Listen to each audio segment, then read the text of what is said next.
Trash. Okay. Garbage. Waste management. What? Rubbish. Rubbish. Okay, so rubbish. So the reason I'm doing this bit is I was trying to deal with the trash collection here, and I just couldn't figure it out. Like, I have a little, entranceway in the garden, a gate, a wall. It's kind of nice. You've seen it. I showed you a little clip a few weeks ago. And so there's a place, a little fence behind where the trash receptacles are, the bins, as they say here. And I've just had a hard time at understanding, like, they come every 2 weeks. So garbage and refuse, meaning like any food waste that you want to recycle, they take that in a little bin, like about yay big. And then a regular trash can is for the regular trash. And then on the alternate weeks is the recyclables. So I've been trying to work out, like, some people leave their cans on the street. Some people don't. Some people leave them halfway there. And then what do they take exactly? Do they not take certain things? So for instance, I had a big cardboard box that was from a TV set, and I figured it's recyclable, right? That would be recyclable in Nashville in America. No, they didn't take it. Or maybe it is, but they just didn't take it. So I had to call them up, and they're like, you get the pre-recorded thing. Tell us what you want. Trash. And then it's like, you want schools? Oh, God. Okay. No. Garbage. You want, carting? No. Okay. It turned out I wanted rubbish. Duh. So that was the one thing. So here you pay for the bins, you pay for the trash bins, and the service is part of your council tax. Every property has council tax. So you pay council tax and they pick up your garbage. Here in my neighborhood, it's every 2 weeks. In some neighborhoods, it's every week. I don't know why it's every 2 weeks, but so yeah, they take the regular trash and then the food refuse on like the first week and the third week of the month. And then in between is the recyclable. But they didn't take the recyclable today, which is weird because I haven't had a bin. They never brought me a recycle bin. So it took us weeks of pleading with them. I need a bin. But in the meantime, to their credit, I met one of the dudes one morning and I said, hey, what do I do? He's like, well, do you have this stuff? And I go, yeah, I've got it in plastic bags. He's like, I'll take it. And for the next couple of weeks, every other week, he took it. But I guess I messed him up because I got a bin finally. They actually delivered it to the house next door by mistake because, yeah, numbers in London are a challenge because, you put a new house in and you can't just make that like, 425 if there already is a 425 and there's a 426. So you got to make it an A or a B or, yeah. So I think I confused the dude because I took the bin and I put it out on the curb. Now, the problem with the curb in my mind is there's a school around the corner here and people bring their kids to class. They walk them to school. A lot of them walk the kids to school at like 8 in the morning. And I didn't want to leave the bins out, which is why I haven't put any of them out, not even the other one. But this one, I was like, okay, I'll do them the favor. I'll put it out there. They didn't take it. They didn't take it at all. So that whole routine was me calling. That happened. I called the Ealing Council and said, what? I said, look, I don't want to get anybody in trouble. I just tell me what to do. And the woman was hilarious. She's like, just leave them where you've always left them and they'll come get them. And I'm like, okay, but why didn't they take them? And she's like, I don't know. I'll find out. And sure enough, dude came and took the bags out of the bin later, just as if I didn't have a bin. So bins, they're in love with bins. I love my bins too. So that was number one. The other challenge I've been having lately, and this is why I'm doing this video, is if you move, that's number one, dealing with waste management.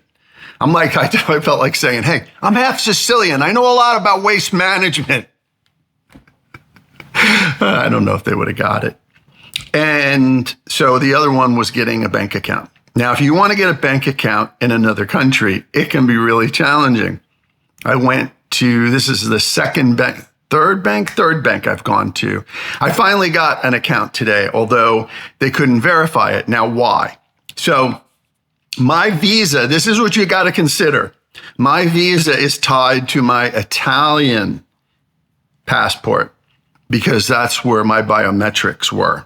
So it was just easier for the UK to verify who I was, my identity and everything, through Italy because they already had the biometrics. So we did it that way. That might have been a mistake. I don't know, because it doesn't really matter once you get your visa. But I went to two banks and they were like, one bank wanted me to do it all online. I started doing it online, but then they were asking for crazy things.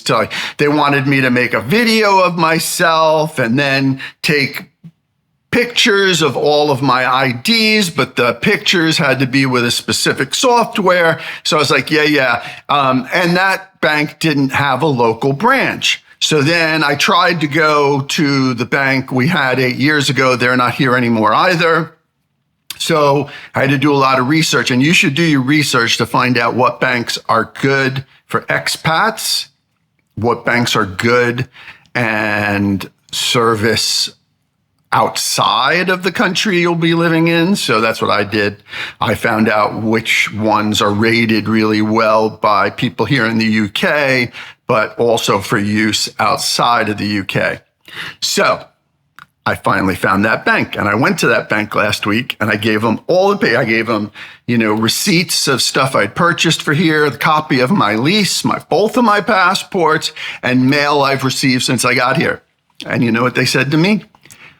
Not enough. And I'm like, what do you mean? What do you need? And they're like, we need a copy of your council tax, which is what I paid to get the bins, to get the waste management, right? As well for other things, of course. So I had to call up Ealing Council and say, please send me a paper receipt for what I paid you online when I moved in a month ago, so I can take that to a bank and get my bank account, which I did this morning because the letter came yesterday. However, these banks then have third parties to make sure that you are who you are, to verify your identity. So I was like, no problem. It says, screen your passport. Use our software to scan in your passport. Oh, okay, whatever. I put my passport, took a picture with their software. You wait a minute and it turned it down. And I was like, why? And then I go and look, and it tells you, it's like, we cannot accept the passport from this country for this service. So they couldn't use my Italian passport to verify my identity for the bank account. So I'm like, okay, well, I'll just do it for my American passport. No. Once you've screwed up that one, they don't give you a do-over. They would allow me to put my driver's license in there, but I don't have my driver's license right now. It's back in Nashville for other purposes because we're selling the house, and it'll be here in a couple of days. Don't ask. And so I couldn't scan my driver's license. So the only way to verify my new bank account, which they did confirm I have, because I got an email later saying you're going to get a debit card and other stuff. The only way I can verify my identity is to go back to the bank, who I just showed my passports to, and show them again. So I'm telling you this because these are the things you have to consider. There's so many things to consider. It's totally worth it, but dealing with council taxes and banks are tricky. I mean, I've been trying to get a bank account for a month. And the reason is if I want to buy property here, I need a bank account. Doesn't matter how much money I have or how my credit is elsewhere. By the way, that's another thing. They have credit reporting here as well, but it's not always the same ones that we use in the United States. So you really need, any lawyer will tell you when you get here, if you're interested in buying property, you need to establish a bank account. The other thing you need to do, whether you need the credit card or not, because I don't need it. I got a few credit cards I'm very happy with, fine. But you need to get a credit card through that bank. You need to establish credit with the bank in the UK. All of this has to be part of the process. So that's if you look to buy something in the future. So that's what you need to know. Is make sure you have all your ducks in the row and you got all your paperwork, because this is important. I do want to get established with their credit bureaus, with their reporting, and with their banks, because we've gone through this once already trying to buy a property, and you really want to do yourself a favor and have this all taken care of in advance. So that's this week's report on So You Want to Move Abroad? Let me know if you have any questions.